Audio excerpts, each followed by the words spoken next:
everyone, this is Denise with Red Pepper Painting Parties. Let's get started. I'm going to do a step-by-step demo to achieve a painting similar to this. Now I'm going to be doing this in about 30 minutes, so if you need to hit the pause button, please do so. I'm going to be painting a little faster than you might paint. My palette consists of the primaries, red, yellow, and blue. I've got black and white on here, and I do have green as well. And my favorite color, yellow ochre. I like to use that in a lot of my paintings. Okay, so whatever colors you want to use is fine. I've got 2 brushes and my water. I'm wearing an apron and a rag for wiping my brush. So let's get started. Now we're going to map out the image first, and I'm going to do that by doing a wash of yellow. And just figure out where the halfway mark is. It's right about there. And then half of half is right there, and my horizon line, which separates this field of gold from the sky, is just below that half mark. So that's about where I'm gonna have my land, and my mountains will be up here. Okay, and I'm gonna do some really organic mountain shape there. And now my moon, which is almost right in the middle of the canvas. That should do it. Okay, now we've got a few trees, and these ones are going right through the moon. And keep in mind, it doesn't have to be exactly like mine. You can put as many trees as you want, as high as you want. This is your piece of art. You're the boss. Got another guy here. Go right to the top of your painting. And then these two are in the foreground here. They're gonna create almost like a V shape. Okay. And now let's get this green and yellow separated. It's almost half and half. So that starts right about here. It kind of curves down, and can you see that line? Right to about there. And then these lines go down a bit. All right, we have mapped out our image. Now let's start painting. So I'm going to start with the sky. And this is a grayish tone with some blue in it. So I'm going to grab a big chunk of white. I've already kind of done this earlier today. A little bit of blue, a little bit of black, and make a nice dark blue-gray color. Paint does dry darker, then it appears wet on your canvas, so keep that in mind as well. Oh, before we do that, almost forgot, we're gonna actually get our black outlines on there first. Okay, so I'm just gonna clean my brush. Sorry about that, guys. Okay, let's see. So I'm going to be using my larger brush to do the black outlines, but if you want to use your smaller brush, if you ended up getting a kit from me, you ended up with 2 brushes, and you'll have a smaller one like this, and feel free to use a smaller one. I'm quite comfortable with the larger brush, so I'm just going to keep on using this one. And I'm going to get these black outlines on here.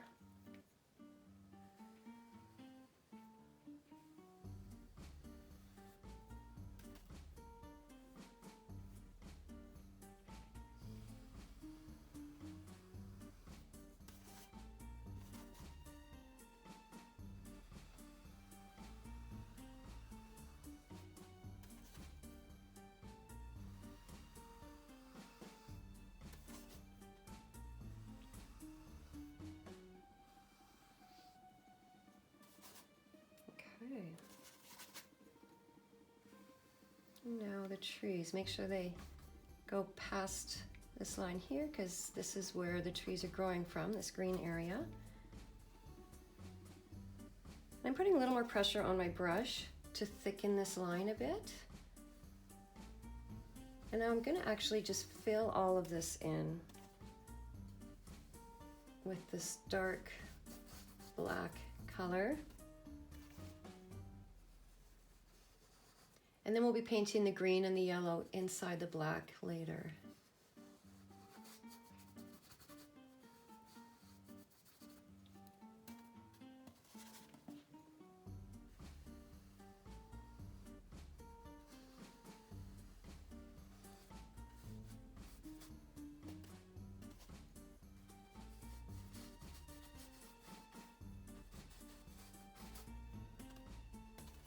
Now I'm standing as I paint.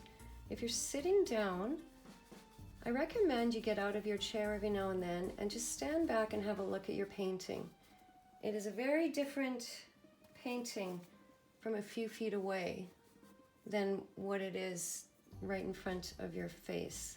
So it really helps to see the whole picture from a bit of a distance.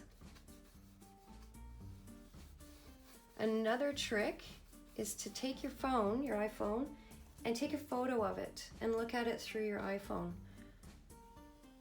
I do that a lot. And if you feel like something is just not right, you can really see the image more clearly from afar or through your iPhone or Android, whatever kind of phone you have.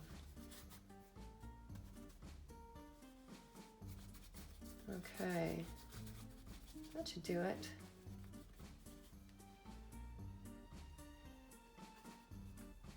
Okay, so now we're going to start the sky. And like I mentioned before, it was a mix of blue, black, and white. So I've already got that mixed here on my palette. And I'm going to do this sections at a time. So I'm going to start here.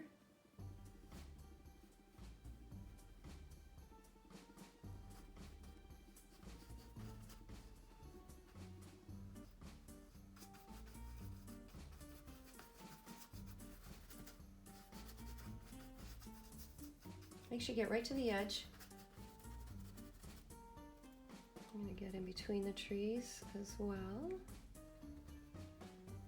Okay, and I'm not going to clean my brush. I'm just going to grab some white, and I'm not going to go right in the middle of the white because I'm going to be using this white later. So I'll grab a chunk of white and start brushing it up here, and then push it into this darker blue to get that blend. And I really like to leave these lovely brush strokes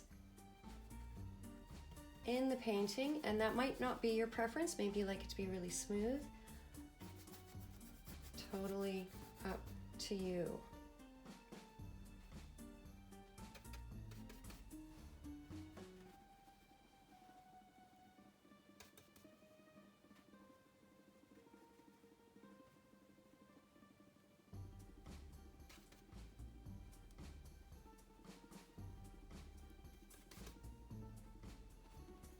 Okay, grabbing some more white, starting up here,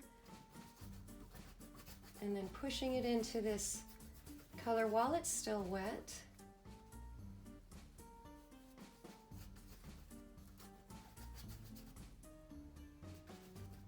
Okay.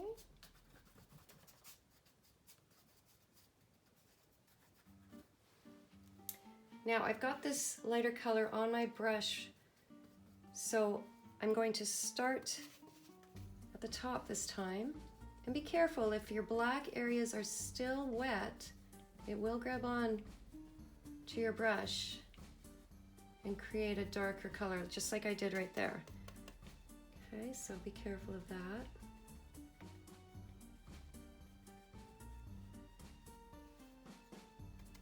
Like I said, I am painting a little faster than I would expect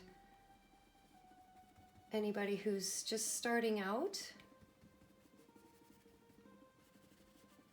So hit that pause button and get yourself caught up. Okay, so I think this needs to be lightened a bit. So I'm just going to finish this darker blue down here. And then I'll go in with some white paint and just lighten that up a tiny bit. So this image was sent to me by one of my regular painters who do these painting parties with me.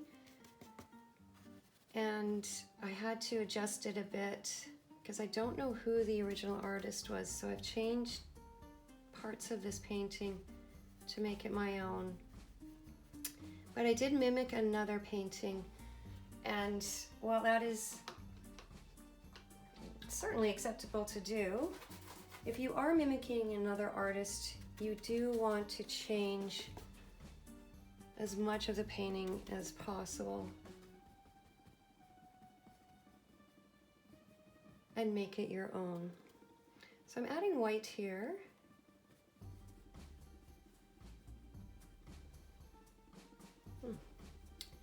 Very good. Couple of spots in here.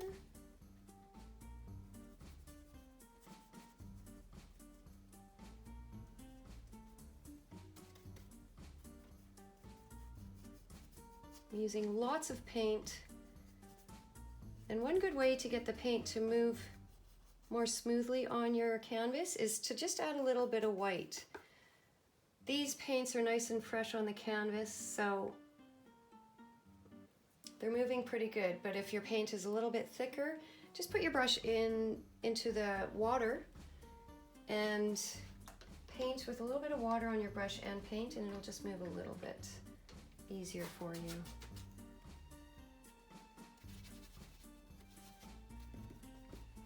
Just gonna clean this up a tiny bit. And at any time, you can go back and add color or paint, whatever you need to do to change a part of your painting that just isn't working for you. Okay, let's move on. Looks good. Okay, since I have this color on my brush already, I'm going to put it into the sun here, but it's mostly, or I mean the moon, it's going to be mostly white.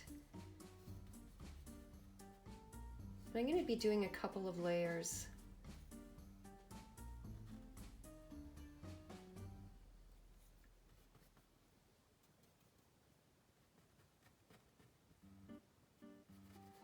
We're also going to be getting some of these black lines on there once again later in the painting. So if you've painted over the black line more than you wanted to, don't worry about it. We can bring it back again later. Okay.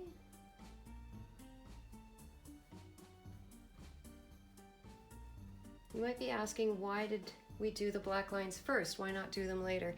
It's a different effect if you do it first. When you put the paint on top of these black lines, you achieve different outlines. It's just a different look that I quite like. That works for me. Okay, so I'm going to clean that up later, but for now, we're going to get, I think we'll do the mountains next. Now, red is a very transparent color.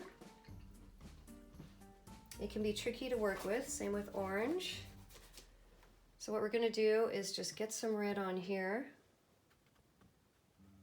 And I'm going to do this fairly quickly because I want to get this darker texture in there while the paint is still wet.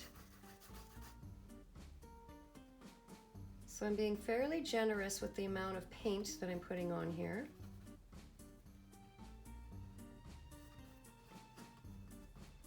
And again, you can do this one section at a time. Okay, let's get that all covered. And with my other brush, I'm gonna wet it first. Make sure you wet your brush before you use your brushes. What I'm going to do is take a little bit either green or blue or even the black. I'm going to use this dark green and put it in the red, and you're gonna get this darker tone. They are complementary colors on the color wheel, and complementary colors always make brown or mud.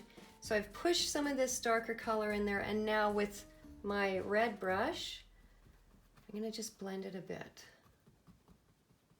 I don't want too much of this dark on there because it really pops that red in the background. So I just want a little bit of dark shadow and texture in my mountain area. Knowing when to stop is key.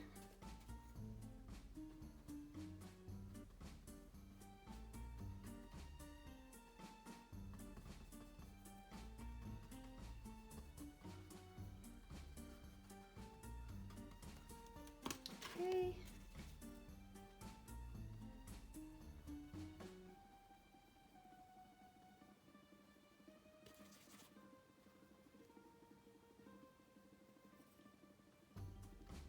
You know what, we're just gonna paint right on top of these tree trunks because we can bring those back in a little bit. And your dark tones in the mountain area can be any shape, anywhere you want. You can maybe put another little one right here. That is completely up to you. And this is a good time to get out of your chair if you're sitting down, stand back and have a look.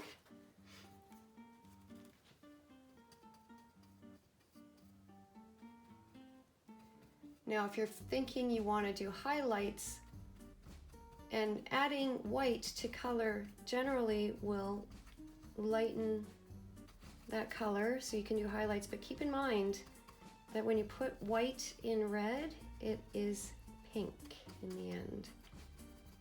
And that's not a terrible thing, but you will end up with pink up in here if you decide to highlight it that way, so just keep that in mind. I add this cadmium yellow to the white and red sometimes, and it's kind of more of a peachy color, and that seems to work, but I'm just going to keep my highlighted, my brighter areas, this pure cadmium red. There we go. Okay, looking good. Let's do the crops next. Pretty basic. I'm going to use my yellow ochre. Now, if you don't have yellow ochre on your palette, you can make it, and I'll just show you that really quick. And the nice thing about this yellow is it's more opaque. So I put this yellow in pretty much every painting that I paint. This brighter yellow, cadmium yellow, is quite transparent. So I'll just show you how to get a more browny yellow ochre tone. You can take some of this yellow and add a little bit of red, a little bit of black, and a little bit of white, and just kind of mix that up. Ta-da! So you can make your own golden yellow. Now, since I have my yellow ochre here, I'm just going to be using that. If you want your bright yellow down here instead, go ahead and use your brighter yellow, but I'm going to kind of make almost like a shadow in these crops.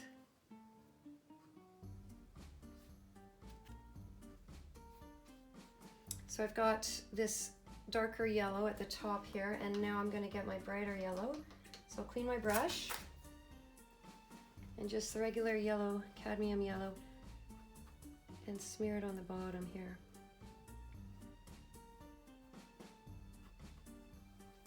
I've painted this image a couple times, and I haven't done it the same way twice yet. So I'm doing it a little different each time. As you can see, I had done this yellowy red color, and then I just smeared some white down the middle. So it's really up to you how you want to do these. I'm just guiding you to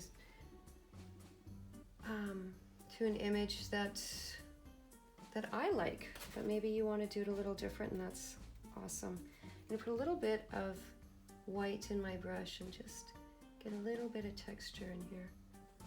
There we go. Okay, we're going into the land.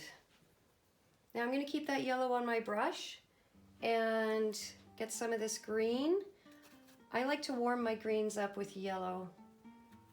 This is a phthalo green, so it's a nice dark green, but it's a very bluish toned green. So if you put some yellow in there, you get a warmer green, like an olive green or Edmonton Eskimos shade of green. Yeah, that looks good.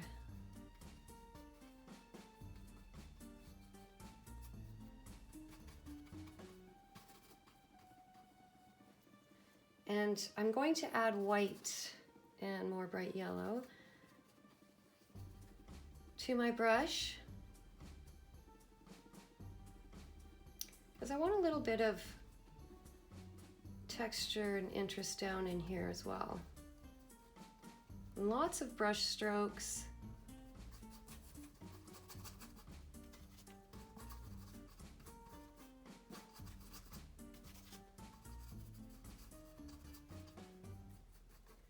Now I left this line here because I'm going to be putting a shadow there.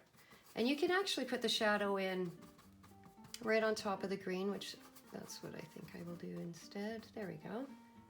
And see how I've left all these marks from my made from my paintbrush in there? I'm going to leave them like that. I like the way that looks. It gives a texture of grass, maybe.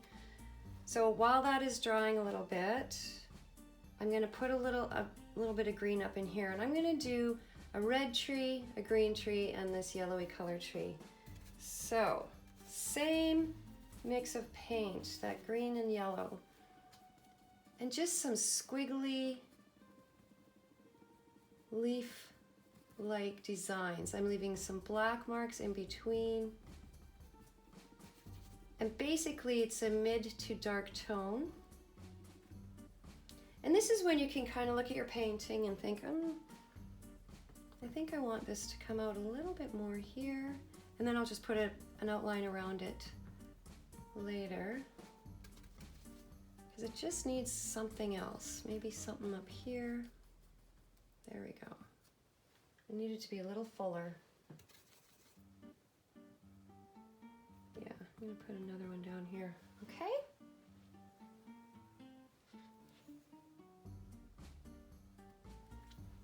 Okay, let's do that one in red. Now remember when I mentioned that red does not sit, it's a very transparent color, so if I just put red on top, you're not going to see it. But if I put some of that yellow ochre into the red,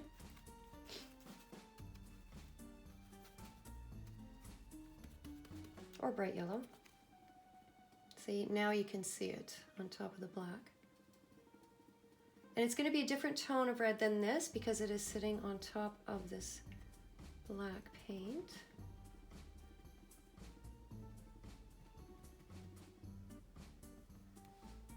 Looks good.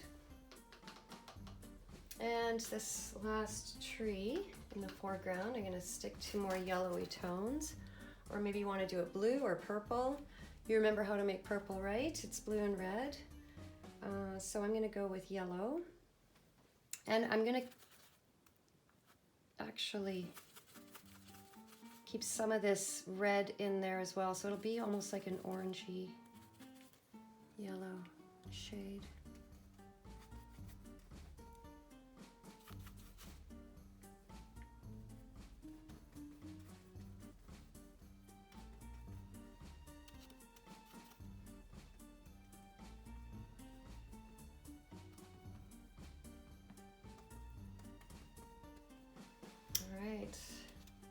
Because this is in the foreground, I'm going to bring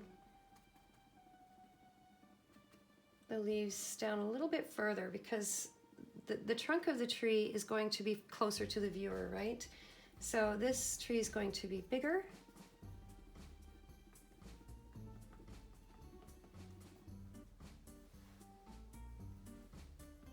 You might have more detail. There we go. Okay, I'm gonna go back to the green tree and put some highlights in there. And I'm adding white to that green that I had made earlier and some yellow.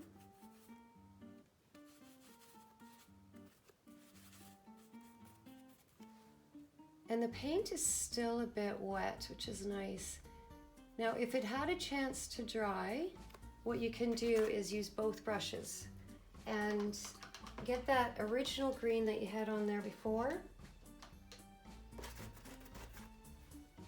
Okay, and you can put a little bit more of that green on there and then put your bright colors on. And I'm keeping my highlights kind of to the left here. I'm going to keep it brighter on that side, on the left-hand side, darker on the right-hand side, because I'm going to be having a shadow coming from this way, which means the sun, which is setting because the moon is rising, is casting a shadow.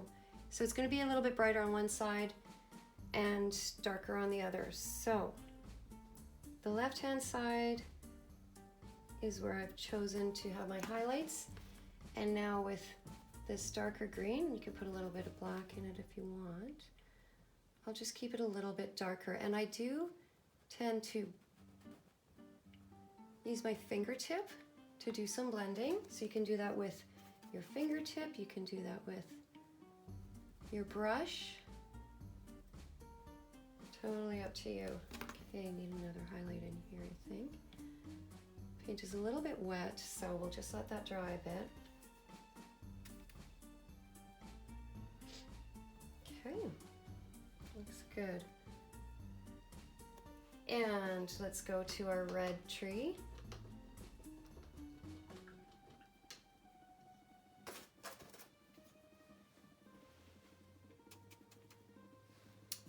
And remember I was talking about pink? I'm going to put some yellow in there. A bit more red. Get a few highlights on this one as well. That'll be good. And same thing with the yellow.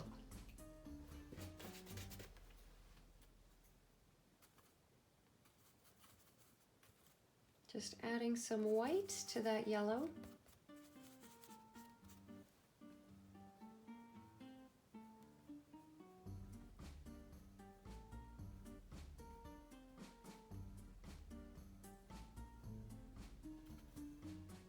I'm using a square head brush. I use watercolor brushes when I work with acrylic.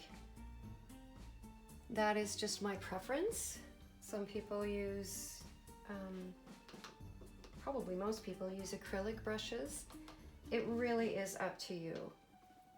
I also almost exclusively use the flat head brushes. It just gives a certain paintbrush look that I really enjoy, and I'm used to it, and it's just what I like to use. So really, whatever works for you. Oops, I just got white on my brush without even realizing it. I'm going to show you how to remove paint. So with a clean brush, you can just go in there and remove any little mistake you've made. I should let that dry for a minute, but I'm just going to go ahead and there we go.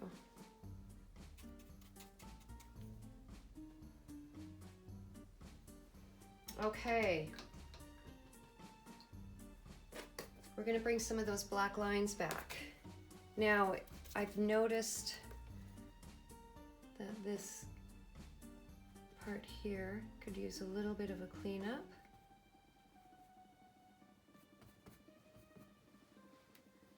And now with my smaller brush, clean it first. I'm going to go back in the black.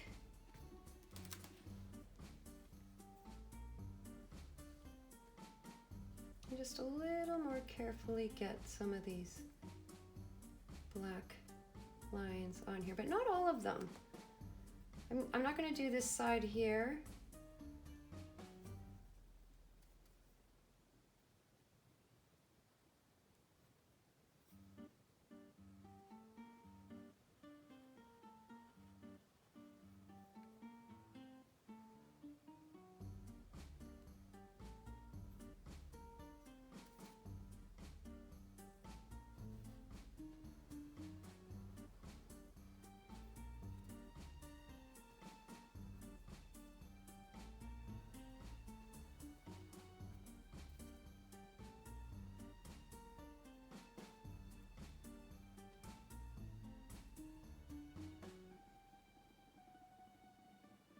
I'm gonna put a branch in here.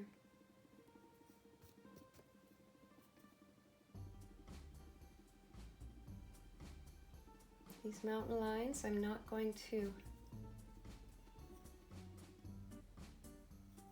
do them too thick. They are in the background. Oh, that one did get thick.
I'm going to darken this area a bit as well.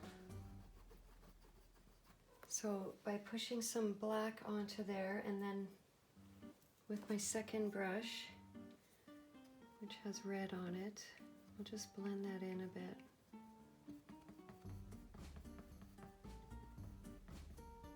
There we go.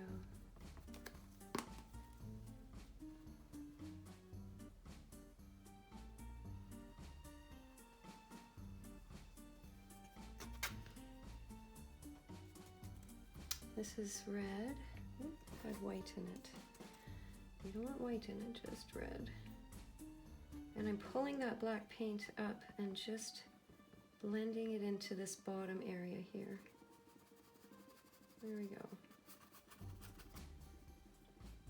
Okay. We're getting close to the finish line here. I'm going to put these black lines back in.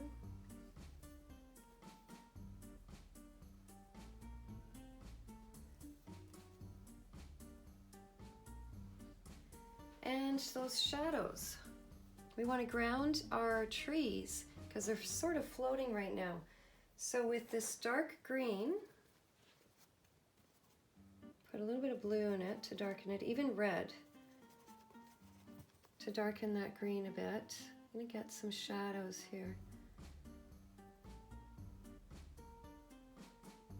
And it's going down a hill, so the shadow will follow the shape of the hill.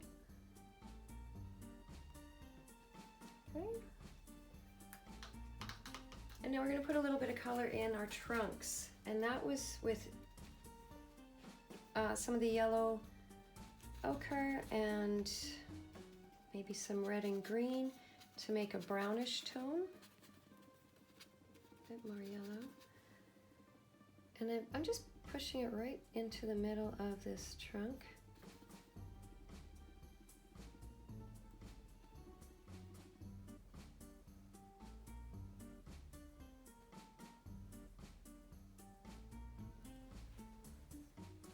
And then these trees in the foreground, the ones on the left, I'm using a little bit of a brighter yellow.